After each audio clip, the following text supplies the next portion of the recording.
ہمارا نفس کہتا ہے یہ جسم میرا ہے، میری ملکیت ہے، اٹس مائی ڈومین، میری خواہش پوری کرنی ہوگی. جیسے اس نے کہا میں نہیں جانتا کوئی خدا ہے میرے سوا اور میرے اوپر، میں نہیں مانتا. نفس بھی کہتا میں نہیں ماننے کو تیار، کیا حلال ہے کیا حرام ہے، کیا جائز ہے کیا ناجائز، میری خواہش پوری کرو.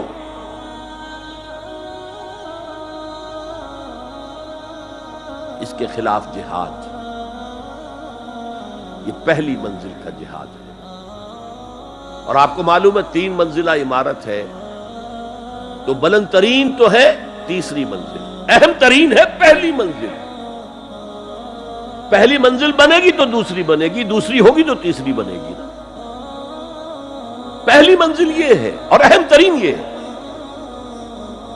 اسی لیے مولانا روم نے کہا نفس ماں ہم کم ترس فرعون نیست، میرا نفس بھی فرعون سے کم نہیں ہے، لیکن ایراعون نیست، اس کے پاس لاؤ لشکر تھا، اس نے زبان سے بھی کہہ دیا تھا انا ربکم الاعلی، میں ہوں خدا. میرا نفس بیچارہ اس کے پاس کوئی لاؤ لشکر نہیں، زبان سے تو یہ کچھ نہیں کہتا، اندر یہی کہتا میں بادشاہ ہوں اس وجود کا، میری مرضی پوری.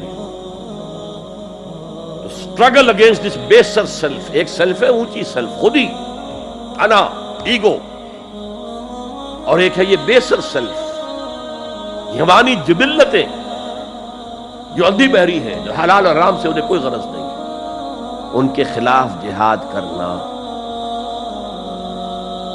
آپ نے فرمایا صلی اللہ علیہ وسلم المجاہد من جاہد نفسہ، اصل مجاہد وہ ہے جو اپنے نفس کے خلاف جہاد کر سکے. تمہارے اندر یہ دشمن تو بیٹھا ہوا ہے، تکڑا ہے، تمہیں کنٹرول کر رہا، چلے آؤ باہر کے دشمنوں سے جہاد کرنے کے لیے. تم نے ٹانگے کو گھوڑے کے آگے باندھ دیا.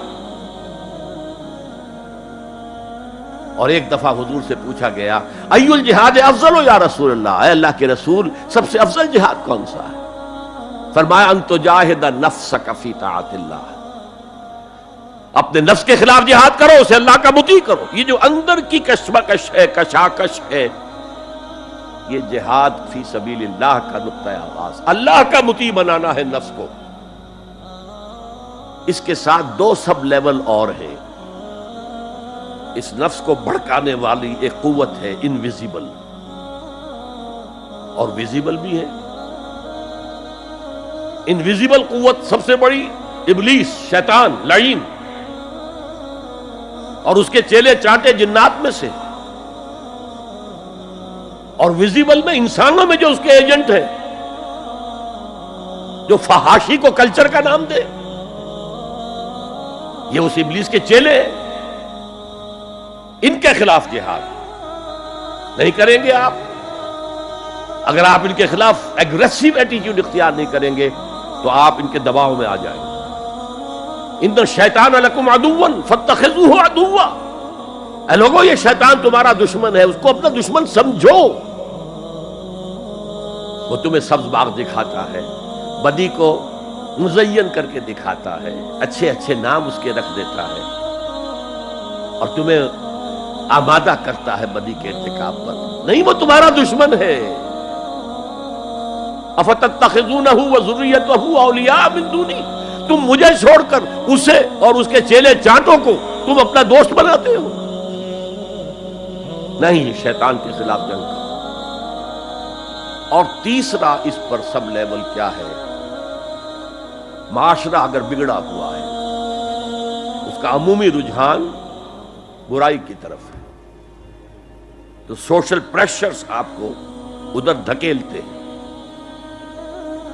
جیسے کہ اگر کوئی موب جا رہا ہے تو اس کے ساتھ چلنا تو بہت آسان ہے، وہ خود ہی آپ کو دھکیلتا ہوا لے جائے گا. اس کے خلاف چلنا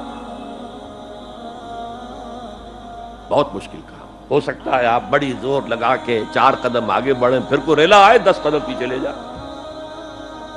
تب 2 ہی راستے ہیں، زمانہ بات و سازت تو بعد زمانہ بے ساز. یا تو پیسو معاملہ ہے، زمانہ تمہارے ساتھ سازگاری نہیں کرتا، چھوڑو تم زمانے کے ساتھ سازگاری اختیار کر لو، چلو تم ادھر کو ہوا ہو جدھر کی. ایک یہ ہے کہ نہیں، زمانہ بات و سازت تو بعد زمانہ ستیس، زمانہ اگر تمہارے ساتھ سازگاری نہیں کر رہا تو زمانے سے جنگ کرو، لڑو، ریزسٹ کرو۔ تو 3 جہاد ہو گئے فرسٹ لیول کے، 3 سب لیولز: نفس امارہ، لبیڈو، نفس حیوانی کے خلاف جہاد، اس کو بھڑکانے والے، وسوسہ اندازی کرنے والے، اس میں پھوکے مارنے والے، شیطان اور اس کی ذریت مانوی اور ذریت نسلی، جنات اور انسانوں میں جو اس کے ایجنٹ ہیں، ان کے خلاف جہاد، معاشرے کے خلاف ایک اسٹرگل۔ اب یہ 3 جہاد آپ نے کر لیے، اللہ توفیق دے ہم میں سے ہر ایک کو، تو اب یہ جہاد آپ کے جسم سے باہر نکلے گا، خارج میں آئے گا۔ دوسری منزل ہے نظریاتی تصادم۔ اگر آپ نے ایمان کا نظریہ اختیار کیا ہے تو الحاد کا نظریہ رکھنے والے بھی موجود ہیں۔ آپ نے توحید کے نظریے کو اختیار کیا ہے تو مشرکانہ عقائد رکھنے والے بھی موجود ہیں۔ They are bound to resist۔ اس کے خلاف جہاد کرنا ہوگا، محنت کرنی ہوگی، اپنی بات کو دلائل سے ثابت کرنا ہوگا، اپنی بات کو اچھے انداز میں حسن اسلوب سے لوگوں کے دلوں تک پہنچانا ہوگا۔